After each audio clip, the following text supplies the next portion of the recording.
Hey everybody, Ellen here from Reilly Auto Parts to show you how to replace strut assemblies on a 2009 Chevy Silverado 1500. Procedures will be similar for most Silverado 1500 models from 2007 to 2014, but be sure to know the specifics for your vehicle before getting started. Once you have your supplies together, here's what you'll do.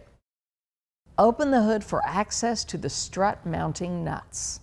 Loosen the lug nuts on your front wheels. Use a 22mm lug wrench or a 22mm socket wrench and a breaker bar to loosen each wheel's lug nut. Chock the rear wheels. Lift and support the front end of the truck. Finish removing the lug nuts, then remove the wheels.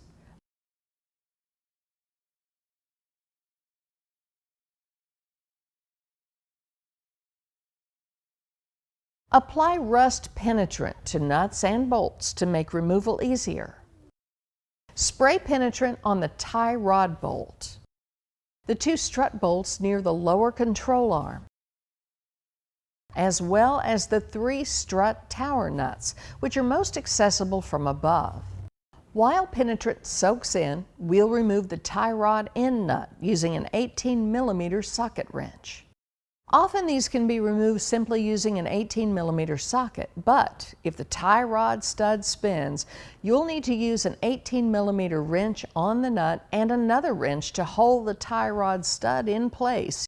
Tap the stud through and out of the hole in the steering knuckle. This may require a tie rod puller or additional tapping with your hammer if the tie rod stud is particularly stuck. After you've removed the stud, lift, move, and prop up the tie rod end.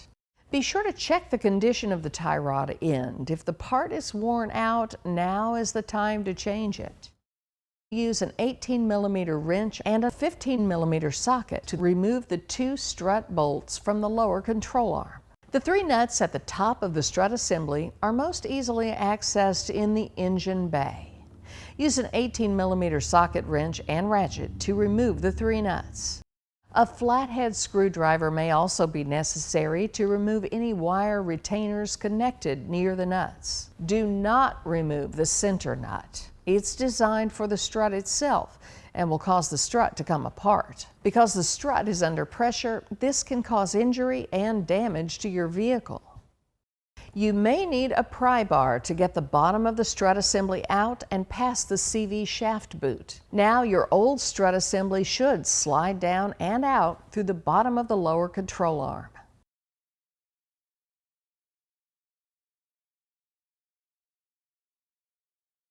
Set the old and new strut assemblies next to each other and make sure they're the same and that the three bolts at the top of the assembly are in the same orientation. If necessary, use a wire brush to clean the area so your new assembly will mount flush. Line up the new strut assembly bolts to the three holes at the top of the strut tower and lift the assembly into place. Once you have the bolts through the holes of the strut tower, put the three nuts on finger tight to prevent the assembly from slipping down.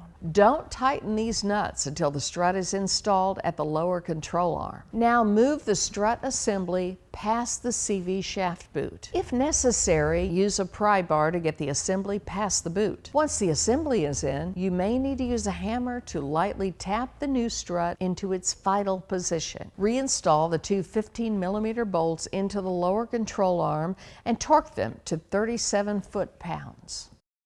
Using your floor jack, lift and support the lower control arm. This ensures your truck is at its appropriate ride height by compressing the strut.